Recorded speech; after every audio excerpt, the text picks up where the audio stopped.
Okay? However, okay, what's the value muna here? Ano ba? 0.0474 Eh? 925 Parang hindi. 416. 05 to A, yun 06.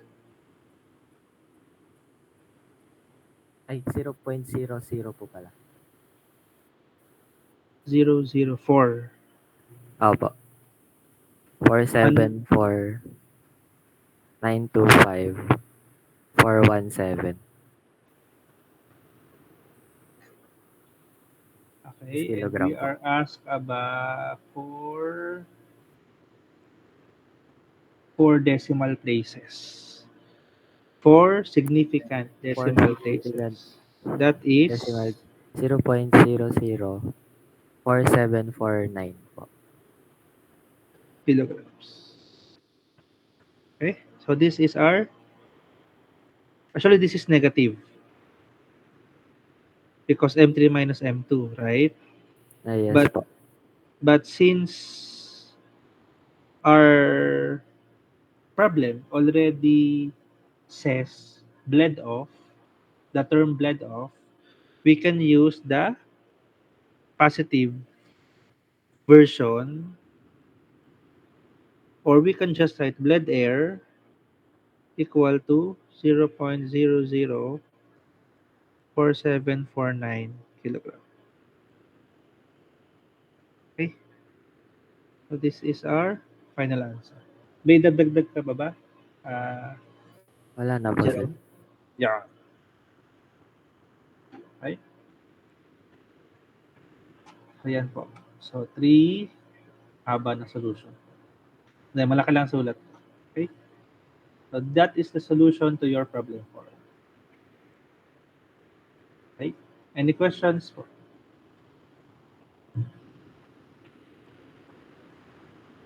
Okay. So, later naman, again, at the end of the day, I will be uploading this for your reference. Yes, Russell. Sir, question lang po.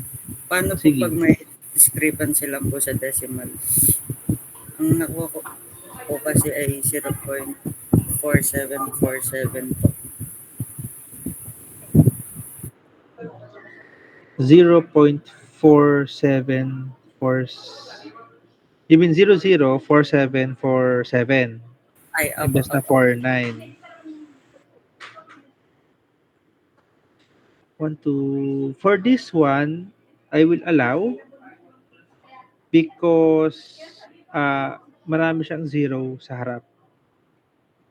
Actually, when I ask you, for example, when the problem asks for 4 decimal digits, 4 significant decimal digits, I only check the first 3 decimal digits because the last decimal digit, I'm assuming there will be rounding of issues there. Okay, so if 47, 49, it's okay. Especially problems like this that has a lot of decimal.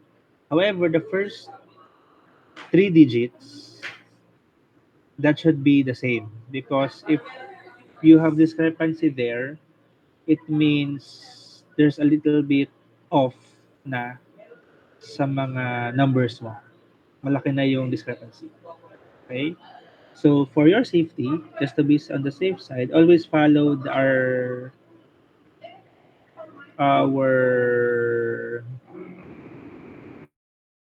cases where if you are in the middle of the calculation, use double or more of the prescribed decimal digits. Okay? If you like to use all digits from the calculator always, that's fine.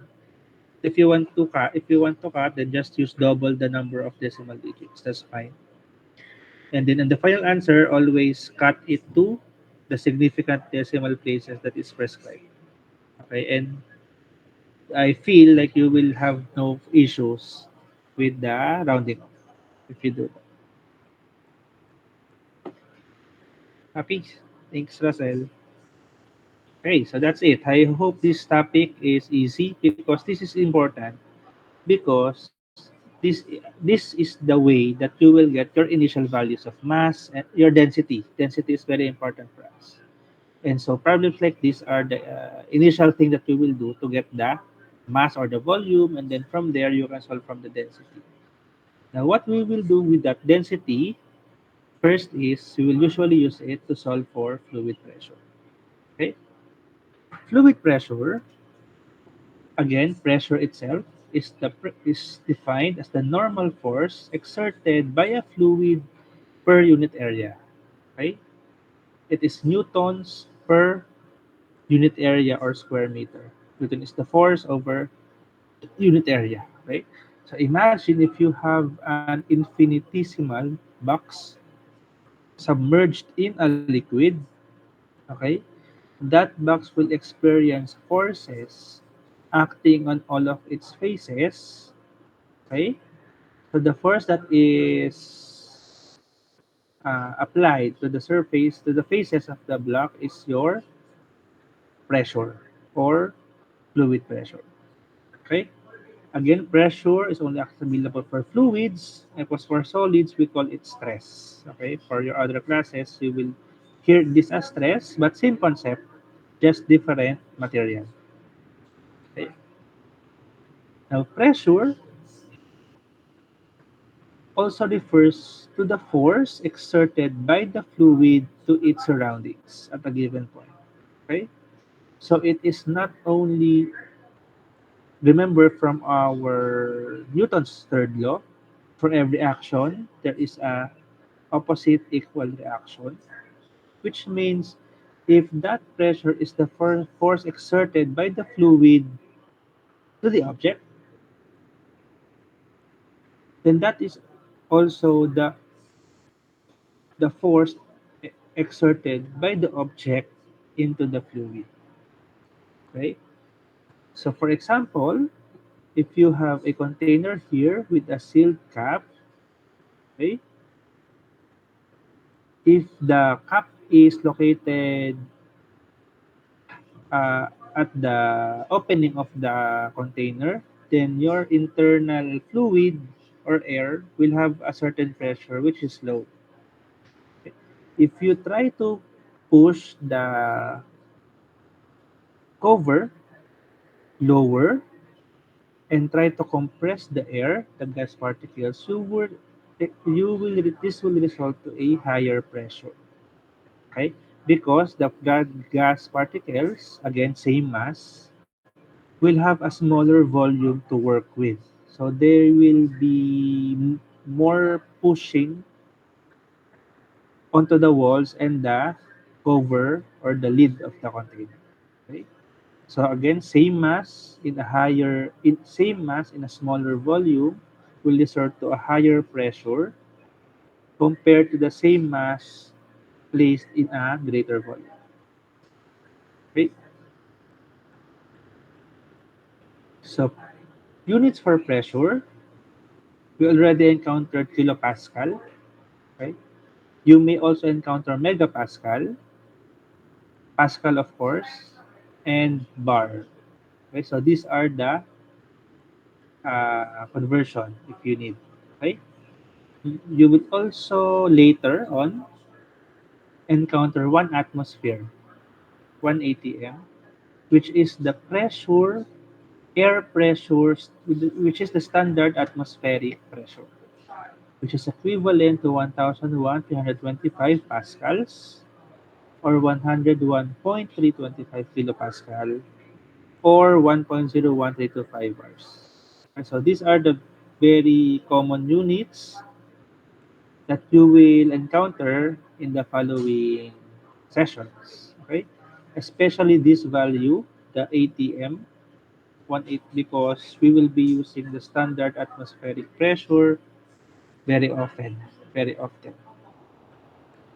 So I hope that over time you memorize this also. Okay? Sometimes also we will be using English units. Okay?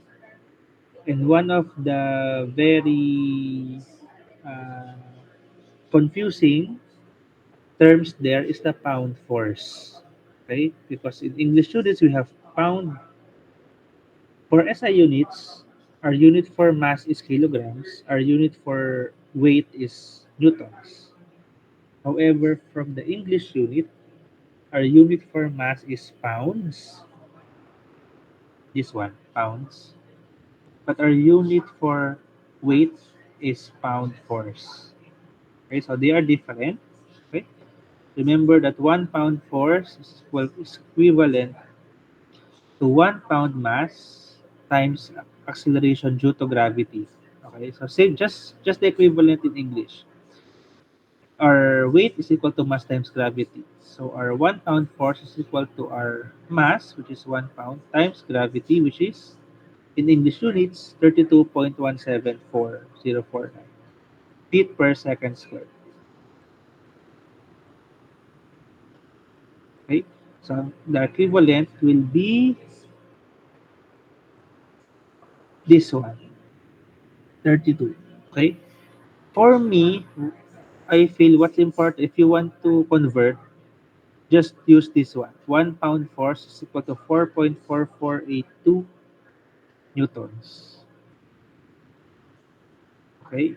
If you want to convert newtons to pound force, this you can do this.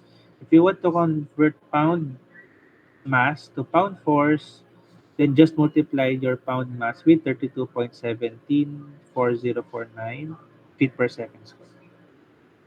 Okay, so don't get confused with pound force and pound mass. Okay, so let's take an example. And someone from group 2 will help me solve. Okay? Usually, if you have water lines, you will see something like this one. This is called a pressure gauge, and its purpose is to check the pressure, water pressure flowing, or even if it's not flowing, just the water pressure in the line. Okay? Whether it's flowing or not flowing, the purpose of this gauge is to measure the pressure. So, group 2, who's your representative to help me solve?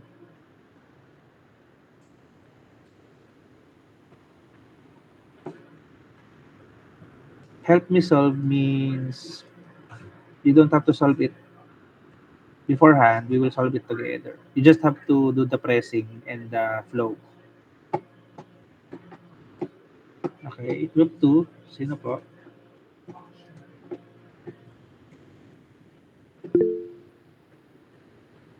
Claude. Good morning po, sir. Okay,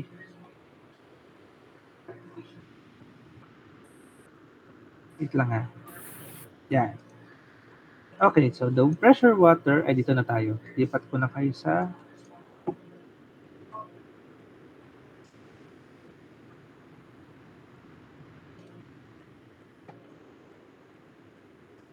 whiteboard.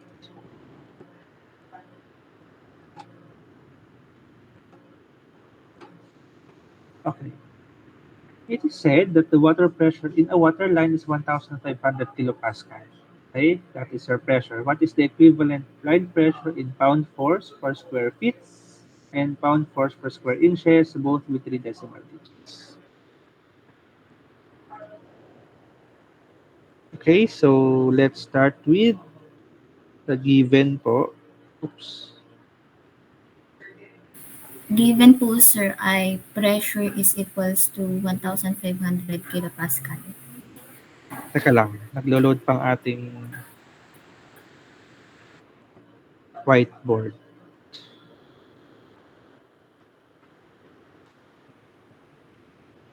Yan, okay.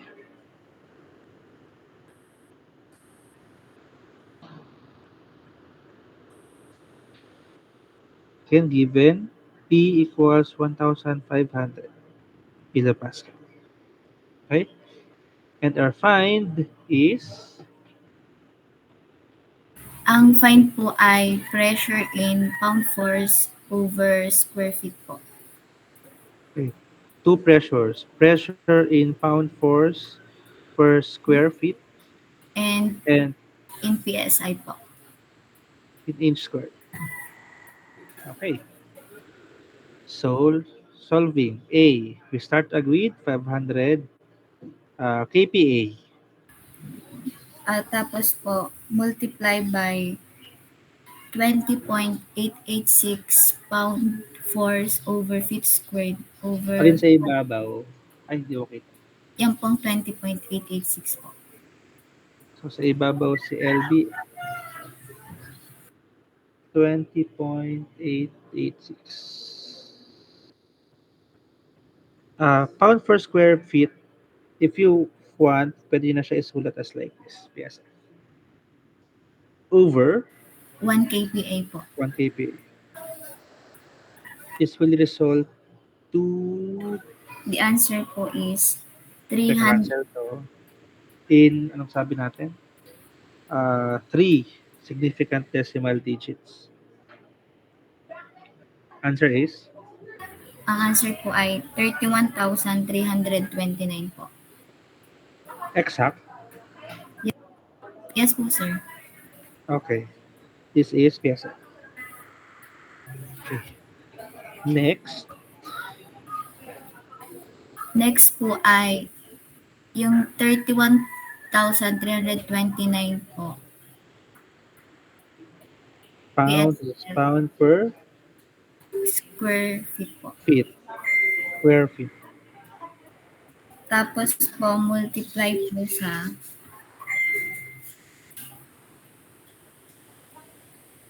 1/12 po. Ano sa taas?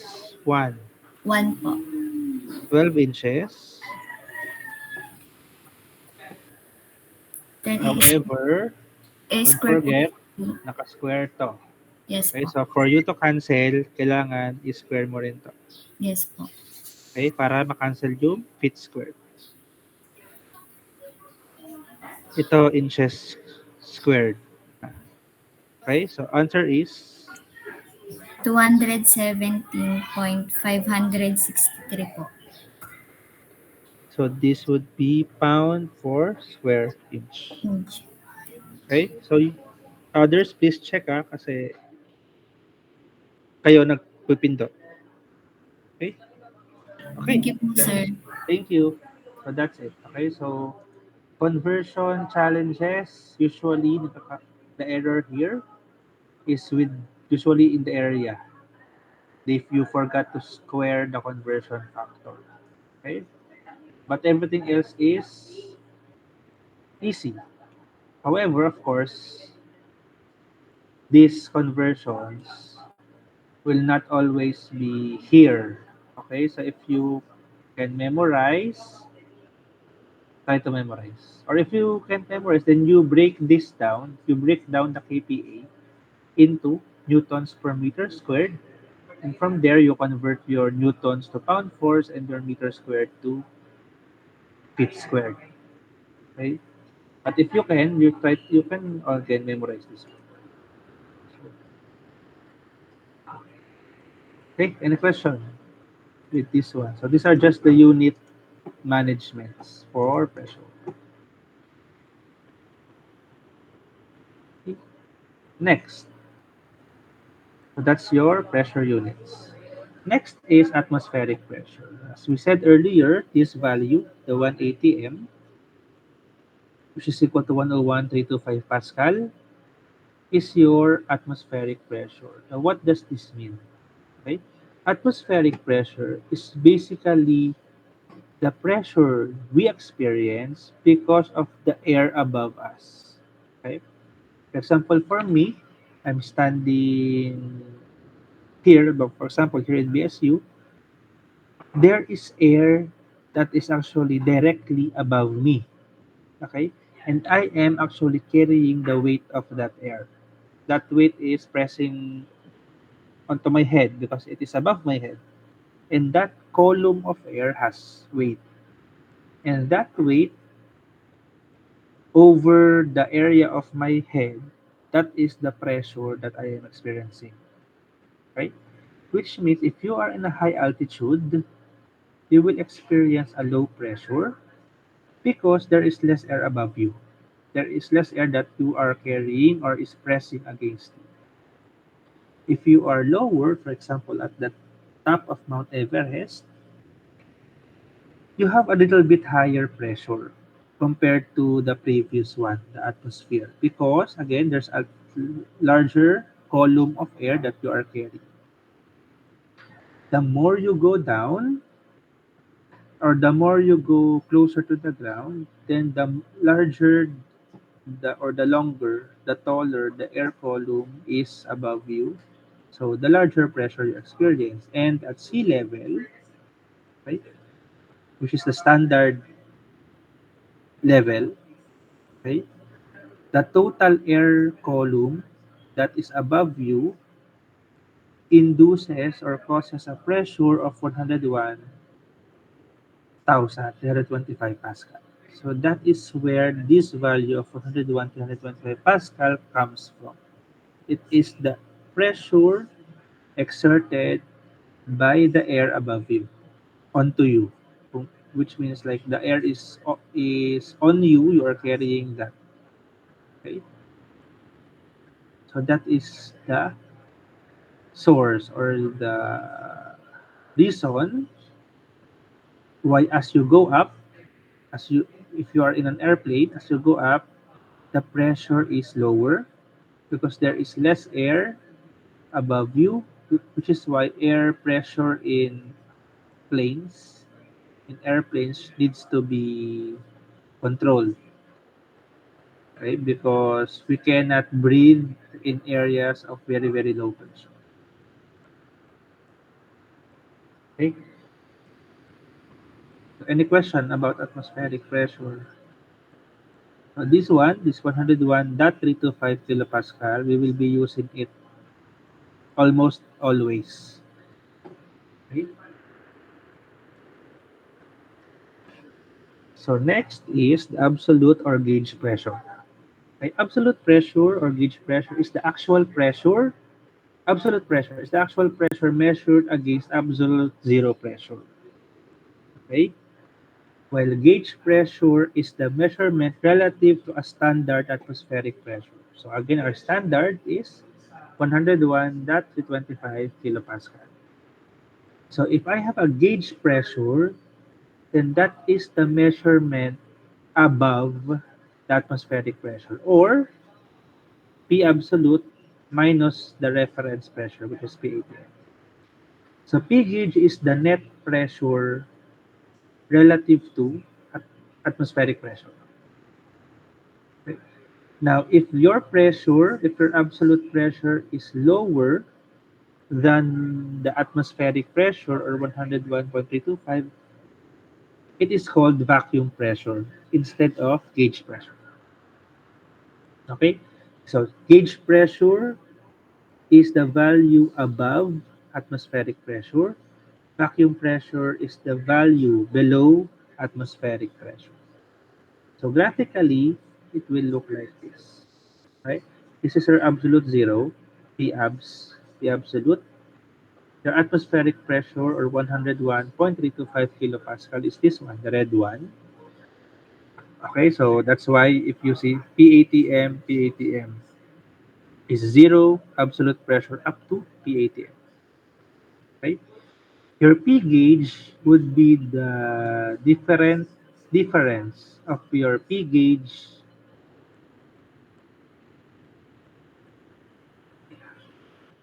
P gauge is the distance of your absolute pressure to the atmospheric pressure. So basically, just from your absolute pressure, just remove the atmospheric pressure. That is your P gauge.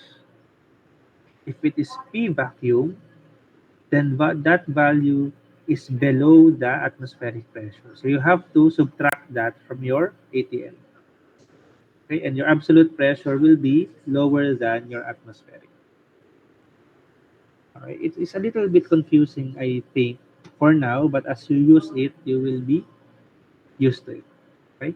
P gauge, remember, P gauge is always above atmospheric with reference to atmospheric. P vac or P vacuum is always below atmospheric. Okay? And from those values, you can solve for your absolute value. P abs. P abs. Okay? Let's try. And application here, if you have an LPG tank, okay? Usually, LPG tanks, including ours, our LPG tank has some form of a pressure gauge connected to it. Okay, that pressure gauge measures the gauge pressure of the tank. So gauge pressure means whatever the absolute pressure inside the tank is measured with reference to the outside pressure or the atmospheric pressure. So atmospheric pressure is just the pressure of the surroundings, the atmosphere. Okay, so it's the pressure outside. Okay? So this gauge pressure in the LPG tank measures the difference in pressure between the inside of the tank and the outside of the tank. Okay, so group three, who will help me solve this?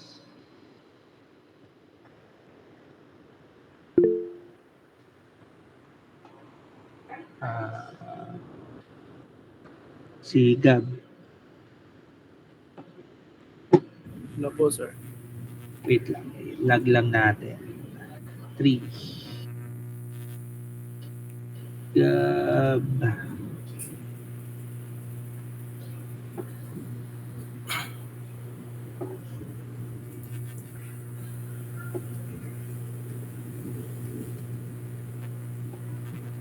Okay. So gauge pressure connected to a tank shows or reads 500 kPa at a location where the atmospheric pressure is 94 kPa. It will be the absolute pressure in the tank in bars to decimal places. Okay, wait lang. I will just load the whiteboard. Okay pa siya. Okay, so G, given. Ang given po ay, ang pressure gauge po ay 500 ano po, kPa.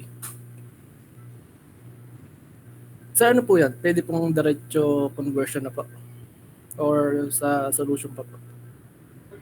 You can do either. For now, sa solution na.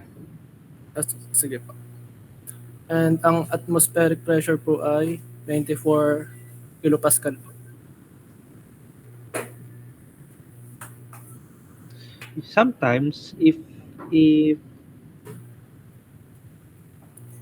some students use, for example, P gauge, para hindi sila malito, itong KPA dito, lalagyan pa nila ng gauge dito.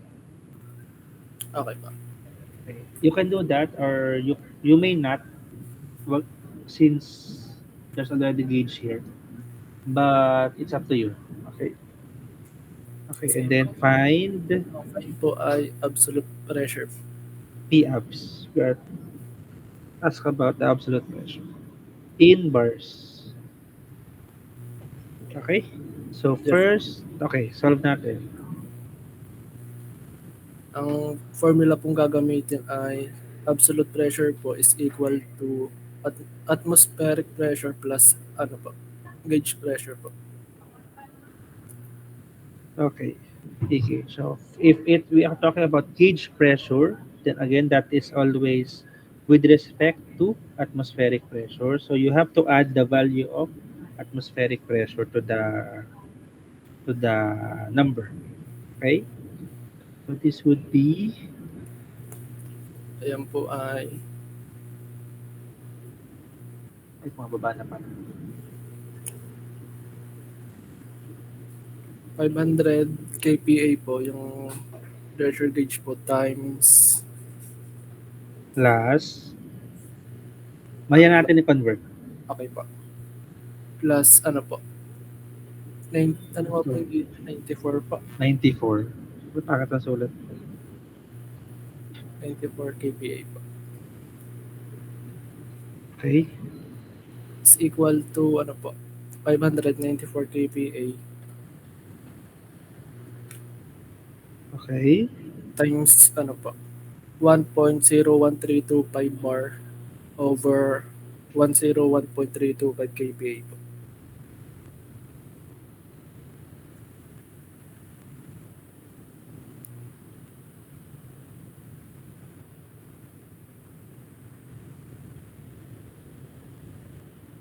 Okay. Ang sagot po ay 5.94 bars po. two decimal places. So 5.94 bars. Okay. Okay. So remember, absolute value or absolute pressure is always positive. Okay. But uh, yeah, pressure, pressure value, absolute value of pressure is always positive, except of course for vacuum pressure, depending on your naming or your convention. So sometimes some people will write negative P vacuum as negative.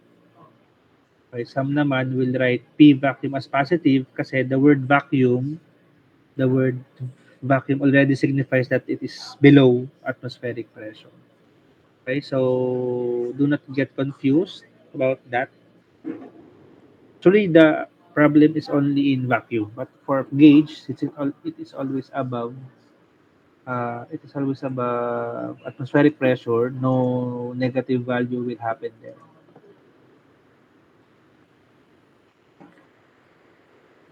Okay, so that is gauge pressure. Ito, oras na. 10:06. Okay, so we will have another GCR question, question number 2. You will have 5 minutes to solve. Again, the answer you will place in Google Classroom. And yeah, Google Classroom with one decimal place. It's already stated here. Okay? A vacuum. So this one is vacuum gauge. Okay? So this is vacuum pressure. Is connected to a chamber that reads 5.8 psi at a location where the atmospheric pressure is 14.5 psi. Determine the absolute pressure in the chamber in psi with one decimal digit. Okay, so you have 5 minutes, and I will post the question in the classroom.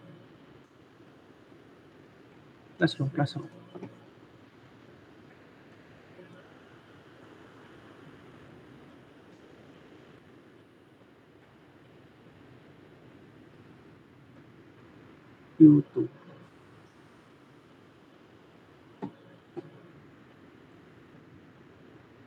Okay, question is posted already.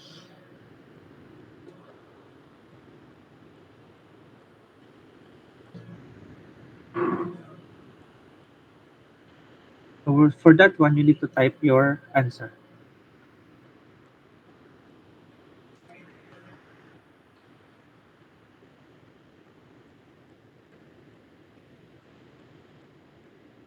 Okay.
3 minutes. Okay, so your you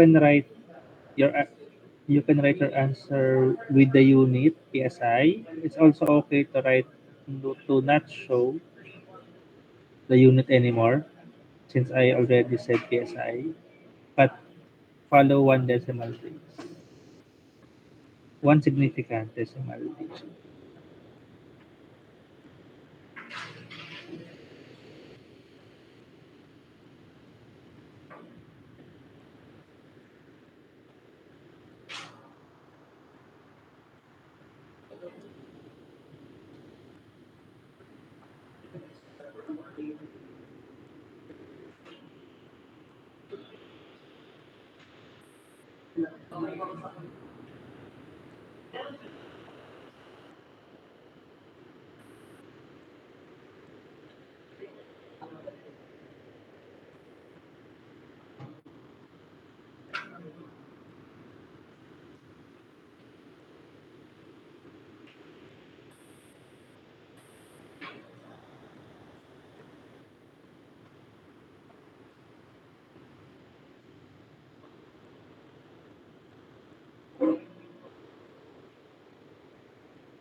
Oops.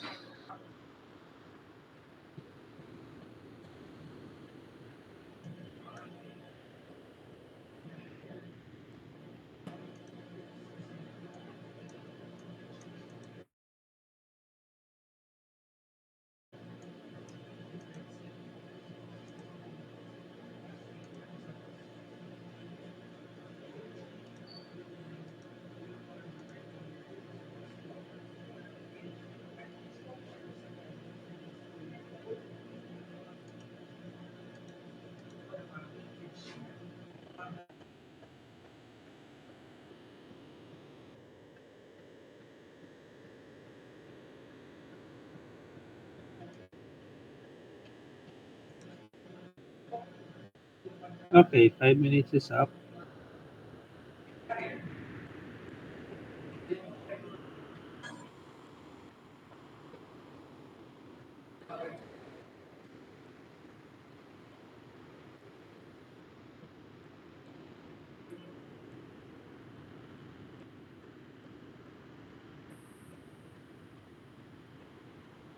Hey,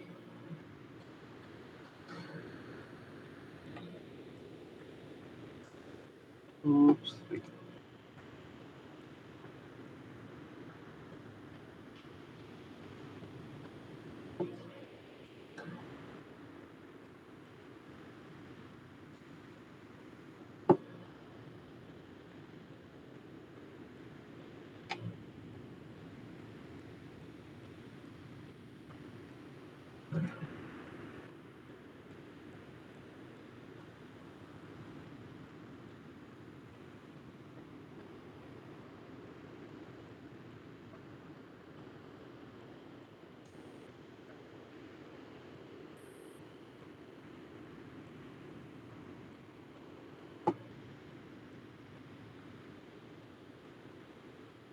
Okay, so vacuum pressure. So the solution for this, again, since remember vacuum pressure is below or is the amount of pressure that is below atmospheric. So your absolute pressure here would be ATM minus PVAC. Okay, so ATM minus PVAC, that's 14.5 minus 5.8. Okay, so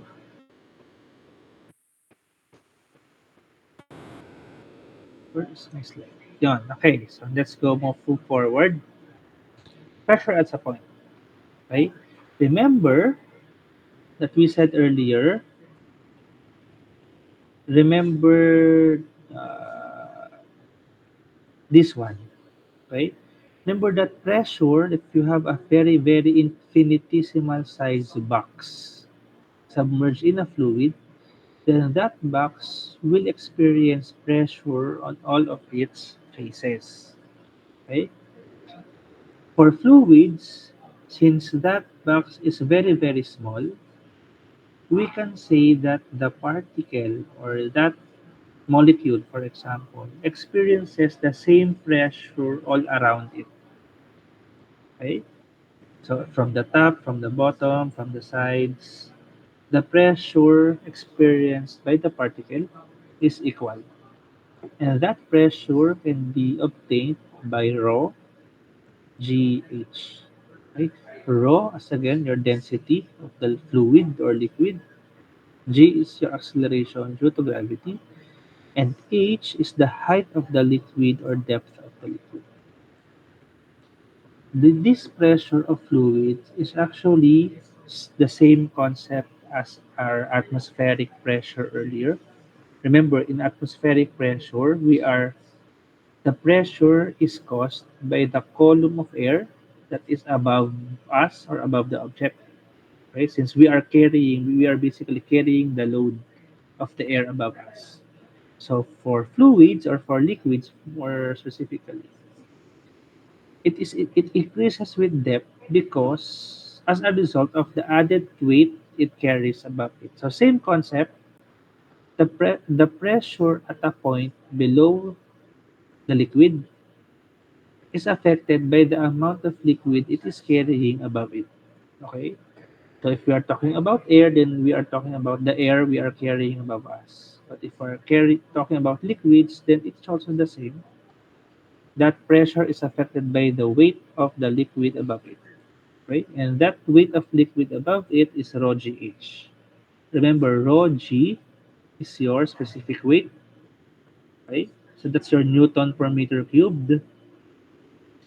And then your h is your height, okay? So because of this, your newtons per meter cubed will become newtons per meter squared or pressure, right? So that pressure, if you want to get, so if that point you want to get the absolute pressure, as again, absolute pressure, you have to add the P atmospheric, which is the weight of the air above the liquid. But if you are only asked for the gauge pressure, then no need to add the P atmospheric because it is already referenced to the atmospheric pressure. So simply rho gh. Right? So this rho gh, if you would imagine at the top of the fluid or at the, if you would remember about free surface, okay? So this is the interaction line between the air and the water. So at this portion, at this free surface, it is only the P atmospheric or atmospheric pressure that is acting. Because at this point, we are only carrying the weight of the air above us. No liquid weight yet. But if you go down, if you go below the water, you start to carry weight of liquid above you, which is rho GH portion. Okay? So as you go down, you experience larger weight of liquid above you. Okay? And that larger liquid above you increases the value of rho GH because H is increasing. Okay? Which means your absolute pressure is increasing also, as well as your gauge pressure. Okay? Because H is increasing, rho G is basically constant. Because rho for the fluid is the same, G is the same, only H is changing.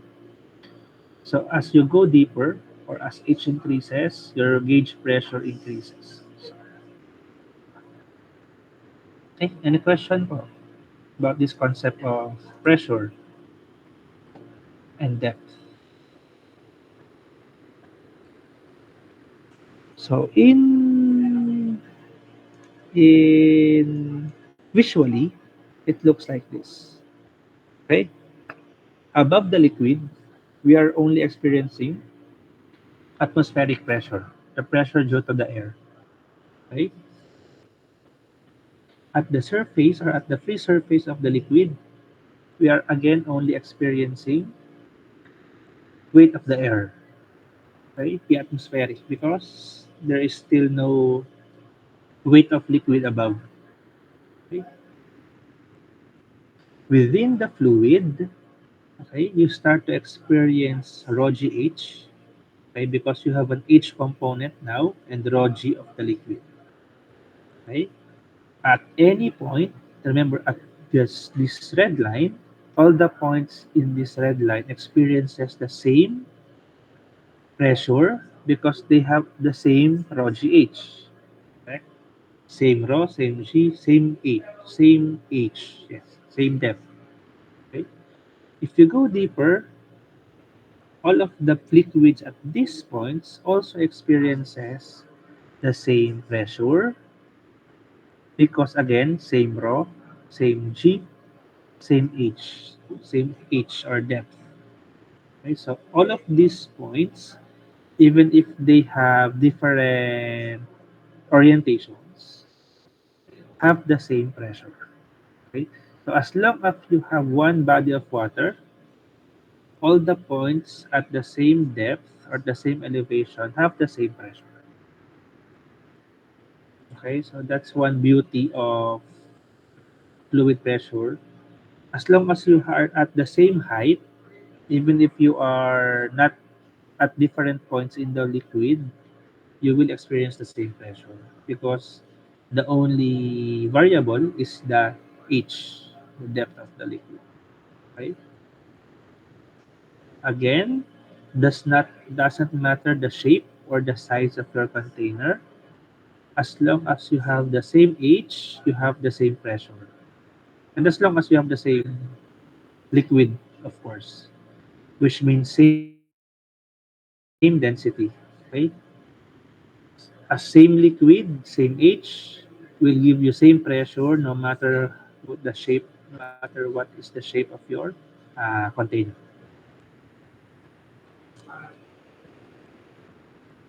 Okay, so lastly, group 4, let's have an example.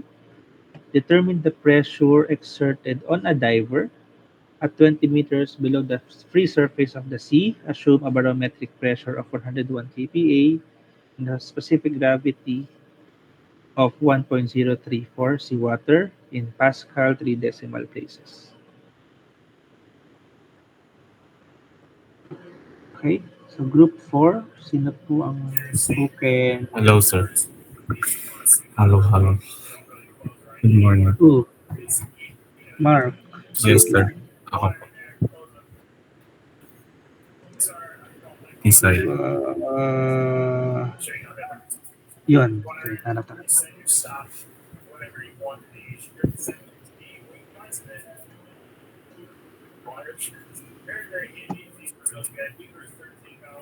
Multitasking ka, Mark. May TV ka pa dyan.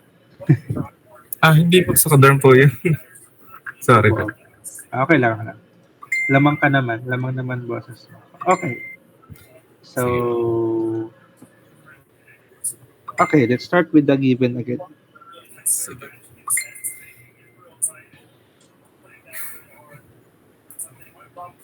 Given po. Ang height po ay, or depth is 20 meters.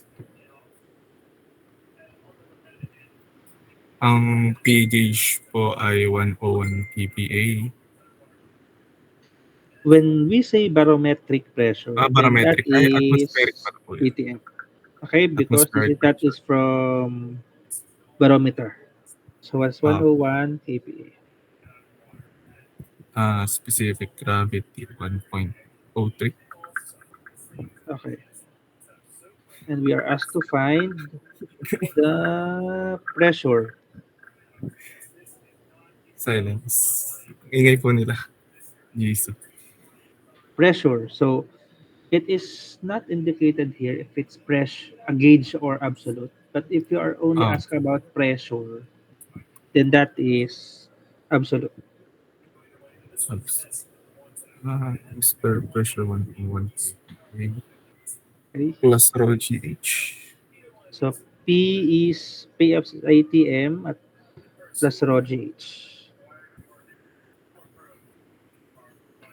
Okay. However, we do not have rho yet. So we need to solve for rho muna. So how can we solve for rho? Ano po? Density o yung specific gravity. Okay. So remember SG is rho over raw water or 1,000 kilogram per cubic meter. Okay? Specific Which gravity. means rho is, anong formula ng rho ngayon?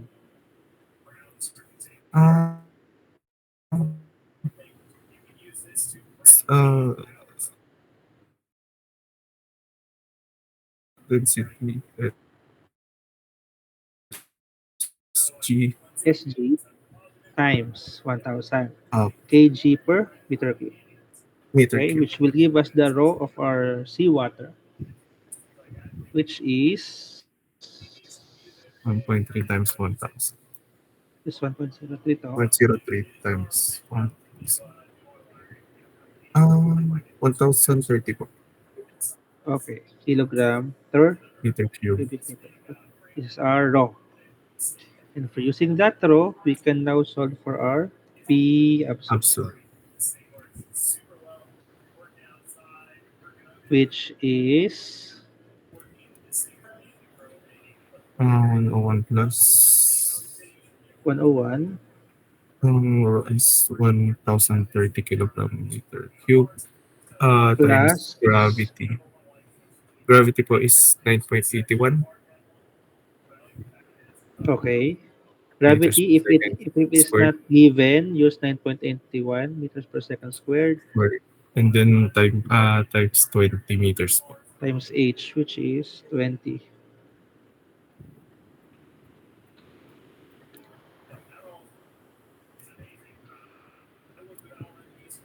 Meters. So this is 202,187 po.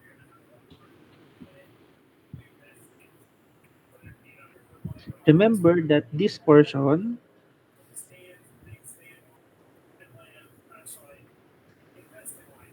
will only give you Pascal.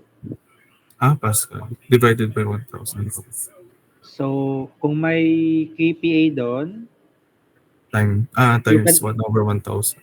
yes. Or kung if you want, you can convert the KPA to Pascal. Your choice. 202 point. Ilan pong decimal, sir? Uh, 3. 3 decimal places. Pero Ayun po, 202.187 po. sabi doon PA, Pascal. Po, Pascal na.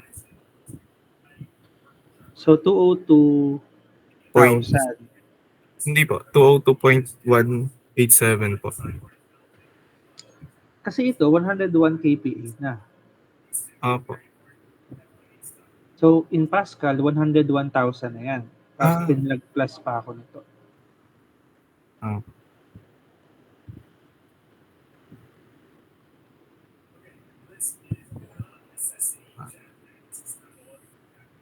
So, if I want to make everything Pascal,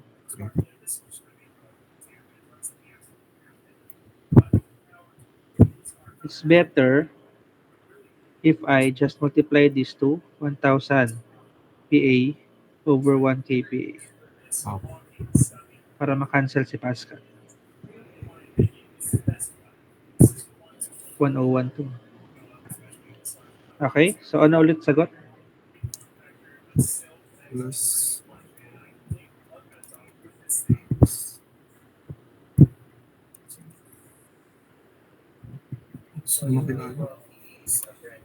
wait lang. 101 times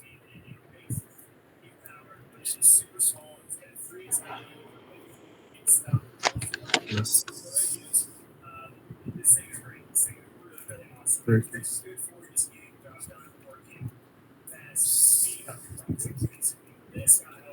303 po. 303,086. Okay. Yes. Yung 202 is just the rho GH. Rho GH po. But you have to add the Atmosphere. ATM. KPA. Okay. Yan. This is PABS. Okay. So, thank you. So, Thank you which rin. the diver experiences this much pressure, okay, around him, okay, which, so that's why if you go deeper underwater, you experience more pressure, more compression around you because of the weight of the liquid around you. Okay? Window. So any other question?